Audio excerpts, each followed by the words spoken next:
Vico Uruguay auspicia y apoya la difusión de los principales contenidos de Sobre Ciencia. En una nota que vamos a ver dentro de algunos programas, nos vamos a dar cuenta de que a pesar de que tal vez sea una de las más variadas manifestaciones de fauna en Uruguay, a los peces no les damos mucha importancia, no los tenemos ni incorporados ni a la dieta, ni como especies a proteger, ni como parte de la rica biodiversidad que todavía subsiste en nuestro territorio. Pero si aún nos metemos en un tipo de pez particular, bueno, todavía es más difícil. Sin embargo, esta familia de peces, conocidos como peces anuales, ha sido objeto de mucho trabajo, mucha investigación. La gente tal vez no los conozca mucho, pero nuestras científicas y científicos sí los conocen y los tienen más que visto y creo que por mucho tiempo más por delante. Así que vamos a hablar de peces anuales, vamos a hablar del libro Los peces que vienen de las nubes, que es un libro que compila trabajos de investigación, y le agradecemos muchísimo la presencia en estudios a la doctora Nivia Beruá, una de las editoras del libro, profesora emérita de Facultad de Ciencias, y el doctor Marcelo Lobreiro, del Laboratorio de Zoología de Vertebrados del Instituto de Biología, también de Facultad de Ciencias, y autor o coautor de uno de los capítulos del libro. Sí, bienvenidos a ambos. Muchas gracias. Gracias por la invitación. Primero la definición básica, ¿qué es un pez anual? Bueno, ¿lo hago yo? Sí. Bueno, un pez anual o se denomina así a un tipo de peces que viven en charcos de aguas temporales, o sea, charcos que se secan durante la estación seca. Son peces de, como decía, de agua dulce, de pequeño porte, aunque hay variabilidad entre las distintas especies, y que geográficamente se han encontrado en África y América del Sur, y en el 2015 más o menos apareció una especie en México. Así que esa es la estricta distribución que se conoce de los peces anuales. ¿Por qué se les llama anuales? En realidad no es el término correcto, sino más bien temporales, ¿verdad? Coincidimos en que vos proponías que temporales, porque anuales serían casi para nuestras latitudes, porque durante todo el verano en que los charcos están secos, no hay peces en esos charcos. Y cuando comienzan las lluvias, a fines en general del verano, los charcos se secan, a veces en una noche de lluvia, y en 24 horas, 36 horas, los charcos están llenos de pececitos pequeños. De ahí viene el dicho, los peces que vienen de las nubes. Si ahí no había nada más que barro resquebrajado, ¿de dónde vinieron esos peces? Y viven en nuestras latitudes aproximadamente 6, 8, 10 meses, depende de la estación. En cambio, las especies de África del género Notobranquio, que son los más conocidos, viven mucho menos, porque allí se alternan mucho más las estaciones. Por eso me parece mucho más, y como dice Marcelo, que más que anuales son temporarios. Están atados a las variabilidades del clima de distintas regiones. Pero tan amenazantes como estar el charco inundado y vivir perfectamente y reproducirse, a estar totalmente seco. Que es lo peor que le pasa a un pez, me parece a mí, ¿no? O sea, claro, a cualquier pez, claro, menos a este. Salvo a estos. Ahora, en general, digamos, al haber una evolución y una adaptación, en general, el tiempo de vida biológica del pez es más o menos el mismo que habitualmente tiene el charco agua, o mueren antes, o viven menos, o los mata la sequía, digamos. Y eso depende, hay mucha variabilidad de eso. Si el charco, por razones del ciclo hidrológico, hay mucha lluvia en la primavera, puede seguir hasta el verano. Y algunos individuos pueden seguir de largo, pero las condiciones del charco ya son bastante inhóspitas, ¿no? Sube la temperatura, baja el oxígeno, entonces se desgastan por su actividad sexual continua, y entonces tienden a morirse eventualmente, aunque el charco no se seque, ¿no? En algunos casos particulares hemos encontrado en marzo adultos muy grandes que venían del otro año, pero eso es lo más raro. Es la excepción, sí.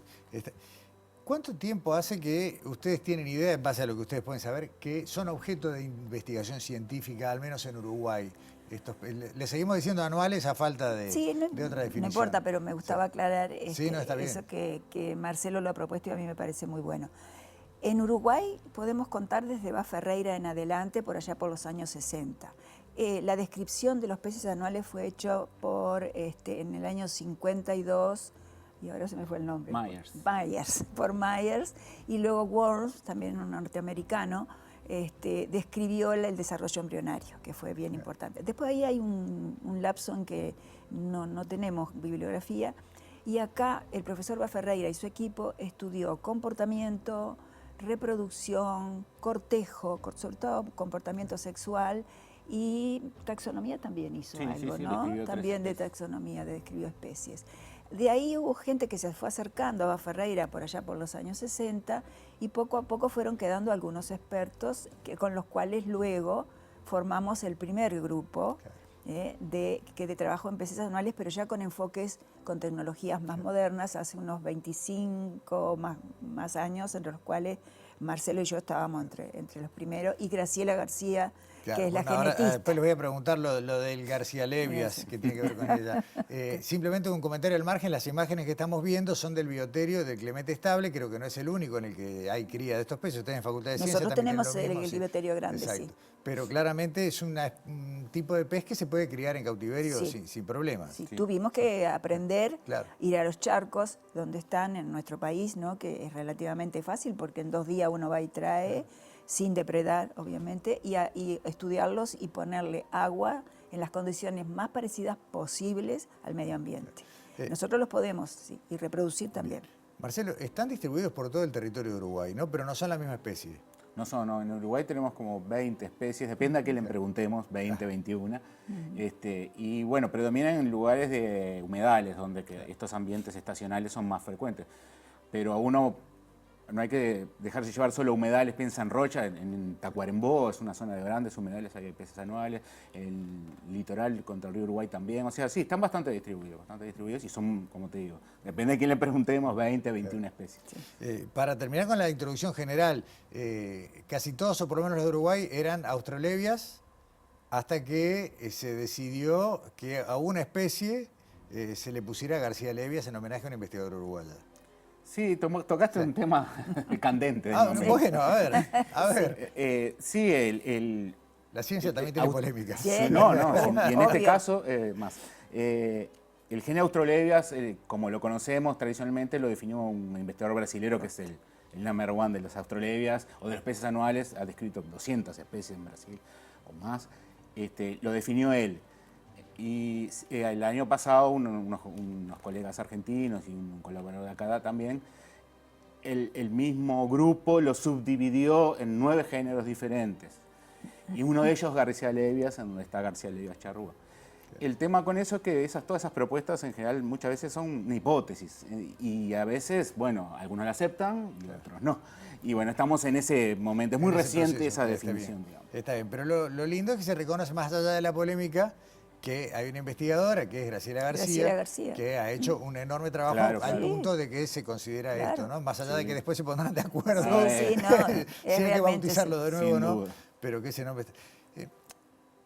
En una enumeración rápida, ¿cuántas disciplinas científicas están trabajando con los australevias? Porque lo más fácil es pensar en zoología, pero acá hablamos de muchas ciencias humanas. Sí, ¿no? acá hay. O sea, de que investigan biología humana, quise decir. Este es un grupo interdisciplinario. Claro. Zoología, genética, bioquímica, bioquímica y biología molecular, neurobiología y, ¿me queda algo? Etología, comportamiento. Y no sé si me queda alguna otra. Nuestro dentro grupo de zoología, entre ecología, geografía, sistemática, que es la clasificación. Estudio del medio, todo ese tipo de cosas. Hay mucha disciplina asociada a esto. Una de las cosas que vi, que me la supiste contar hace mucho tiempo en radio, Nivia, es que tienen un genoma muy particular, atípico para peces, ¿no? Un genoma muy largo, muy extenso. Eso se descubrió hace pocos años, el grupo de Graciela García, de genética. Tienen un genoma que es enorme, gigante, y tiene un tamaño en ADN muy semejante al genoma humano. Sin embargo, no todos los peces anuales tienen genoma gigante, ¿no? Es decir, Australevias lo tiene. Y, por ejemplo, Cynopecilus, no me equivoco, ¿no? Es un anual.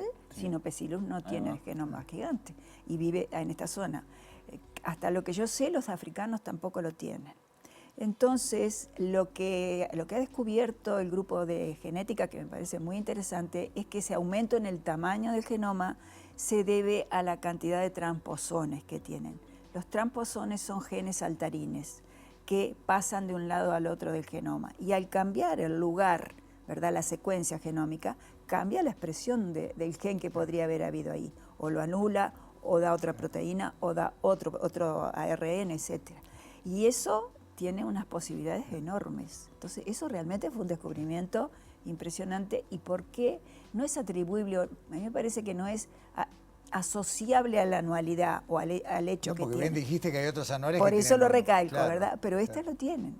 O sea, si está asociado a la adaptabilidad que pudieron que tener tal vez a las intrusiones del agua, del océano, y luego el regreso a su lugar, digamos, del océano, no sabemos o si es un tema de adaptación o qué, pero ahí hay muchísimo para trabajar, hay muchísimo campo.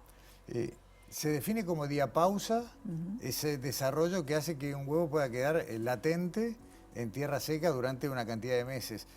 ¿Sabemos más o menos bien qué es lo que pasa? ¿Cuál es el mecanismo que le permite a este pez permanecer en seco? Bueno, las diapausas en peces anuales pueden ser 3, que fueron descritos por Worm y se mantienen, es decir, están tanto en los africanos como en los americanos, como los que tenemos nosotros aquí, y esta es al principio del desarrollo, cuando todavía el embrión ni siquiera ha formado un eje, a mitad del desarrollo y al final del desarrollo. Ahí existen las posibilidades de que se detenga el desarrollo. ¿Qué hace que un pez, un embrión, entre en diapausa y luego salga de esa diapausa? Es lo que estamos trabajando. El laboratorio que más ha trabajado en esto es un laboratorio de la Universidad de Portland, que trabajó con la diapausa 2 de Austrofundulus, que es una especie de Venezuela, y que la tienen allá en Portland. Nosotros estamos trabajando con la diapausa 1 y con la diapausa 3. Estamos encontrando que hay genes que están involucrados, pero también hay una relación con el medio ambiente, ¿verdad? Que actúa como gatillador. Todavía no hemos establecido totalmente qué. Y lo otro que estamos preguntándonos, si están empezando a ver resultados, es la relación entre diapausa y envejecimiento. Las dos puntas de la vida. Y ahí estamos encontrando las primeras pautas de que a lo mejor hay algo ahí que pueda estar relacionado. Dentro de Sudamérica, ¿cuál es la distribución geográfica que conocemos? Hablaste de México, pero Esa es la última eso es como una especie. cosa que apareció recientemente hace muy aislada. poco, sí. Pero ¿qué tenemos? ¿Todo Uruguay y tenemos sur de Brasil, Argentina? Sí, sí, la familia donde está Austrolevia, la familia Ribulidae, tiene géneros anuales y géneros no anuales. Eso también es muy interesante para estudiar la evolución del anualismo, ¿no? Porque hay parientes no anuales. Exacto. Y la familia esta sí, la encontramos desde Cuba, la isla de Cuba hay unas especies, el sur de México, todo la cuenca amazónica, el sureste de Brasil, el este de Brasil, hasta acá Uruguay y hasta sur de la provincia de Buenos Aires. Claro. Y hacia el oeste hasta los Andes, básicamente. O sea, la familia tiene una gran distribución. No hay de los Andes hacia el otro Eso lado. es verdad. Hacia el Pacífico. Claro, ahí no hay. En charla con los geólogos, la hipótesis es que al estar en América del Sur y en África, es que es una especie que tomó esta característica antes de que se dividieran. Y apareció México y les cambió toda la explicación. Bueno, puede ser una migración, pero eso no está resuelto tampoco. Ajá. Porque podrían haber aparecido antes de que el Gondwana se abriera, ¿verdad? O haber aparecido, digamos, en los dos continentes. Yo creo que sobre eso siguen discutiendo y peleándose, Claro, ¿no? claro. Porque también la familia sudamericana Ribulidae es la más cercana, es la africana, que también tiene anuales y no anuales. No anuales. Y hay unos trabajos que indican que el anualismo habría surgido 5 veces independientemente dentro de ese grupo. O sea que la respuesta es esto del Gondwana, está complicada la cosa. Está complicado, sí.